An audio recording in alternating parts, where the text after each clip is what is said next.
O mundo só pode ver Jesus na igreja e através da igreja.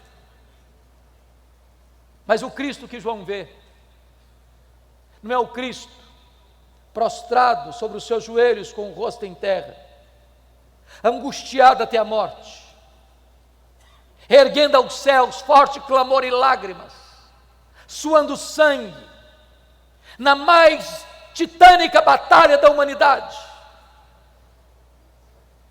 O Cristo que João vê, não é o Cristo esbordoado, cuspido, zombado do sinédrio judaico. O Cristo que João vê, não é o Cristo ultrajado e surrado do pretório romano, cuja fronte foi ferida por uma humilhante coroa de espinhos.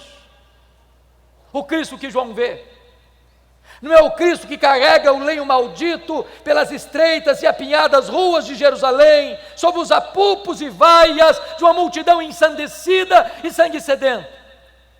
O Cristo que João vê, não é o Cristo preso naquele leito vertical da morte, suspenso entre a terra e os céus. O Cristo que João vê, é o Cristo vencedor, é o Cristo da glória, é o Cristo que triunfou sobre a morte, o inferno. Seus cabelos não estão mais sujos de sangue e poeira, mas são brancos como a neve. Seus olhos não estão mais empapuçados de sangue, mas são como chamas de fogo.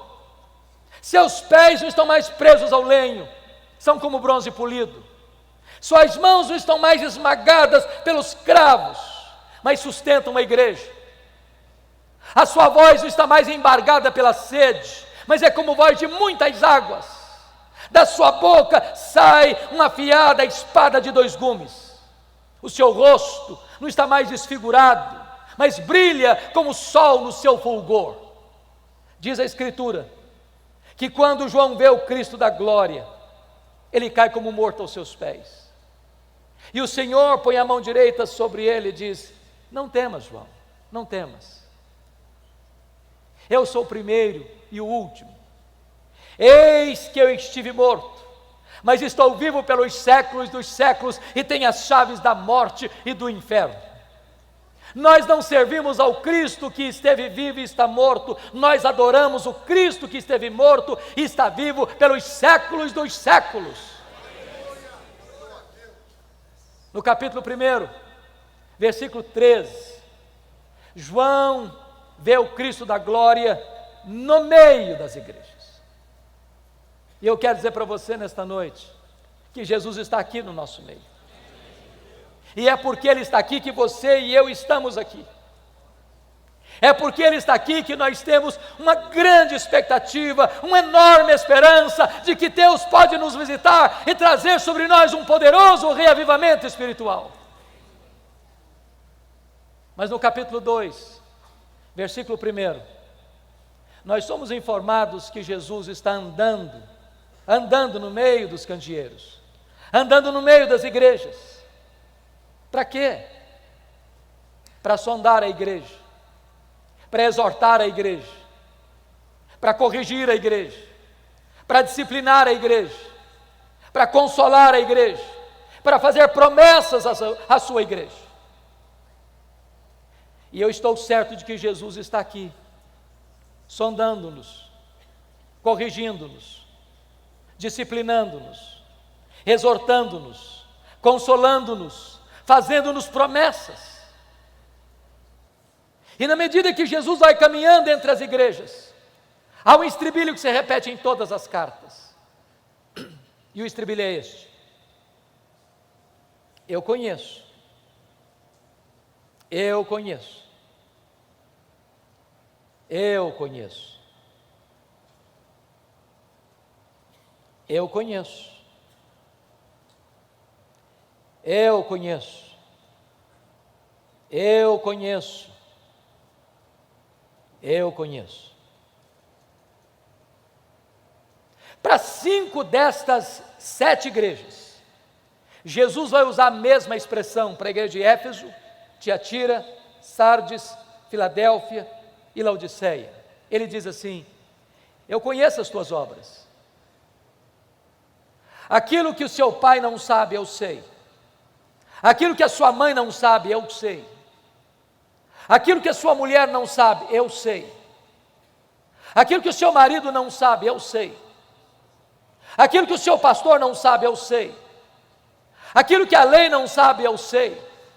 Aquilo que você fechou a porta do quarto para ninguém ver, eu estava lá. Ninguém pode esconder nada daquele cujos olhos são como chamas de fogo. Ele conhece a sua igreja. Ele não se deixa enganar por performance humana. Ele não se deixa ludibriar pelo verniz das emoções. Ele conhece a verdade no íntimo. Mas para a igreja de Esmirna, a mais pobre igreja da Ásia, Jesus vai usar uma outra expressão. Ele diz assim: eu conheço a tua tribulação e a tua pobreza, mas tu és rico. Me conforta isso, porque Jesus também conhece as suas dores, os seus gemidos, os seus soluços, as suas noites indormidas, as suas madrugadas insones, as angústias que assaltam o seu peito, as dores profundas que latejam em sua alma. Jesus conhece. E Jesus me choca, porque você e eu temos uma noção do que é uma igreja rica. A igreja mais pobre da Ásia, Jesus diz assim: eu conheço a tua pobreza, mas tu és rico. O que é uma igreja rica para nós hoje? É uma igreja que tem muitos membros? É uma igreja que tem um templo suntuoso? É uma igreja que tem um orçamento robusto? É uma igreja que tem muitos membros influentes na sociedade? Essa é a concepção que nós temos de uma igreja rica. Mas Jesus se dirige à mais pobre igreja da Ásia e diz: tu és pobre, mas aqui em cima tu és rica. Pobre aos olhos dos homens, rica aos olhos de Deus, pobre na terra, rica no céu. O que é importante não é ser rico na terra, é ser rico no céu. Não é ser rico aos olhos dos homens, mas ser rico aos olhos de Deus. Por outro lado, a igreja mais rica da Ásia, a igreja que dizia para si mesma: eu sou rica, eu estou abastada, eu não preciso de nada. Jesus olha para essa mesma igreja e faz um outro diagnóstico e diz: tu és pobre, miserável, cego e nu. Mas para a igreja de Pérgamo, Jesus vai usar uma outra expressão. Ele vai dizer assim: eu conheço o lugar onde tu habitas, onde está o trono de Satanás. E eu não sei se você já perguntou por que Jesus disse isso sobre Pérgamo. Vocês sabem que Pérgamo era a segunda maior cidade da Ásia, só perdia para Éfeso, que era a capital. Quando se disputava na Ásia Menor que cidade construiria o primeiro templo de adoração ao imperador romano como uma divindade, Pérgamo ganha concorrência e constrói o primeiro templo de adoração ao imperador na Ásia Menor. Muito provavelmente o que Jesus está dizendo é o seguinte: qualquer lugar onde você coloca um homem no pedestal, qualquer lugar onde tem culto à personalidade, qualquer lugar onde você coloca o homem no centro das atenções, aí está o trono de Satanás, porque todo o humanismo antropocêntrico, todo o humanismo que adora o homem, coloca o homem no centro, aí está a ação e o trono de Satanás. Porque Deus não divide a sua glória com ninguém. Mas muito provavelmente, em segundo lugar, Jesus disse isso sobre Pérgamo, porque Pérgamo era a sede do culto a Esculápio. Lá ficava o templo de Esculápio. E Esculápio era conhecido como Deus da cura. E o símbolo deste Deus pagão era uma serpente. É por isso que até hoje, quando você vai ao seu médico, você vai ver bordado no jaleco branco de seu médico uma serpente. Isso vem de Pérgamo. Isso vem de Esculápio. Isso vem do Deus da cura. Muito provavelmente o que Jesus está dizendo é o seguinte: qualquer lugar onde uma pessoa venera uma imagem criada e forjada pela mente, pelas mãos humanas, aí está o trono de Satanás. Porque o ídolo é nada, ele é gesso, ele é mármore, ele é pedra, ele é prata, ele é ouro. Ele tem boca e ele não fala, ele tem pés e ele não anda, ele tem mãos e ele não apalpa, ele tem olhos e ele não enxerga, mas por trás do ídolo estão os demônios.